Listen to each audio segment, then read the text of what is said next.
Shalom Bapak Ibu Saudara yang diberkati dan dikasihi Tuhan. Selamat berjumpa kembali dalam renungan firman Tuhan hari ini. Mari kita berdoa bersama.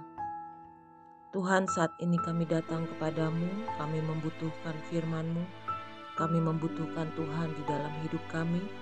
Dan saat ini kami akan mendengarkan renungan firman-Mu.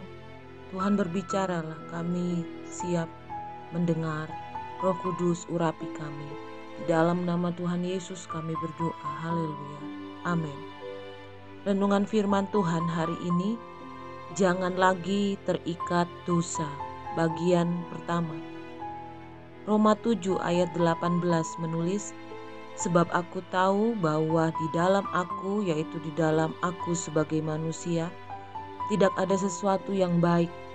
Sebab kehendak memang ada di dalam aku, tetapi bukan hal berbuat apa yang baik. Amin. Bapak Ibu Saudara yang dikasihi Tuhan, dalam kehidupan ini Tuhan memberi kehendak bebas kepada manusia. Kehendak bebas adalah kemampuan untuk memilih di antara berbagai rencana, tindakan berbeda yang memungkinkan. Hal ini terkait erat dengan konsep tanggung jawab, pujian, kesalahan, dosa, dan penilaian-penilaian lain yang hanya berlaku pada tindakan-tindakan yang dipilih secara bebas. Manusia diberi kebebasan untuk memilih atau membuat keputusan dalam hidupnya, taat atau tidak taat, beribadah kepada Tuhan atau tidak beribadah. Namun kebanyakan manusia menyalahgunakan kehendak bebas tersebut dengan memilih untuk tidak taat kepada Tuhan. Rasul Paulus menulis, karena semua orang telah berbuat dosa dan telah kehilangan kemuliaan Allah. Roma 3 ayat 23. Dunia sudah terkontaminasi oleh dosa. Karena itu selama seseorang hidup di dunia ini, kecenderungan untuk berbuat dosa akan tetap ada sekalipun ia telah percaya kepada Kristus. Persoalannya, apakah orang yang sudah percaya boleh hidup terus-menerus di dalam dosa yang sama? Sebagaimana orang percaya yang telah diselamatkan, seharusnya semakin hari kita semakin bertumbuh di dalam Tuhan, semakin dewasa di dalam iman, dan semakin serupa dengan Kristus. Tapi kenyataannya masih banyak orang percaya yang sekalipun tampak rajin beribadah dan terlibat dalam pelayanan, hidupnya masih saja terikat dengan dosa. Sifat dan karakter lamanya belum juga berubah dan kehidupannya tak jauh berbeda dengan dunia. Alkitab jelas menyatakan bahwa orang yang hidup di dalam Kristus menyandang status sebagai orang yang merdeka. Sebab kamu telah dimerdekakan dari dosa dan menjadi hamba kebenaran. Roma 6 ayat 18 menulis.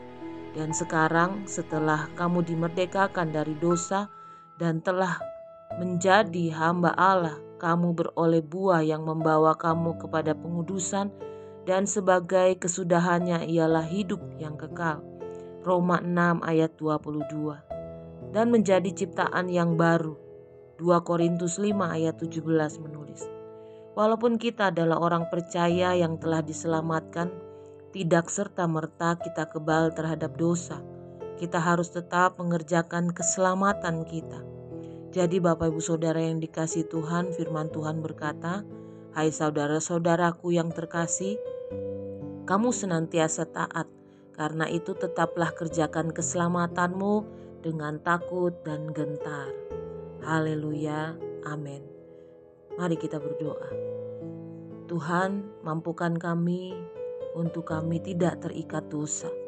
Mampukan kami untuk hidup di dalam kebenaran-kebenaran-Mu. Mampukan kami untuk tidak menyukai dosa. Tolong kami Tuhan, biarlah renungan firman-Mu ini dapat kami lakukan di dalam kehidupan kami sehari-hari.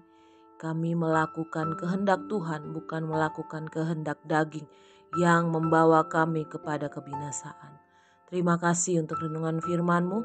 Berkati para pendengar saat ini dengan segala yang mereka rindukan, cita-citakan. Dengan segala yang mereka harapkan, pergumulkan. Tuhan tahu tidak ada yang tersembunyi bagimu. Engkau yang akan menolong. Memberkati yang sakit, Tuhan berikan kesembuhan di dalam nama Tuhan Yesus. Pemulihan terjadi. yang berulang tahun, Tuhan berikan sukacita, damai sejahtera, dan umur panjang. Yang mencari pekerjaan, mencari jodoh, Tuhan berikan yang terbaik. Di dalam nama Tuhan Yesus, berkat-Mu atas kami sepanjang hari ini. Haleluya. Amin. Selamat beraktivitas. Tuhan Yesus memberkati kita semua dengan limpah hari ini. Amin.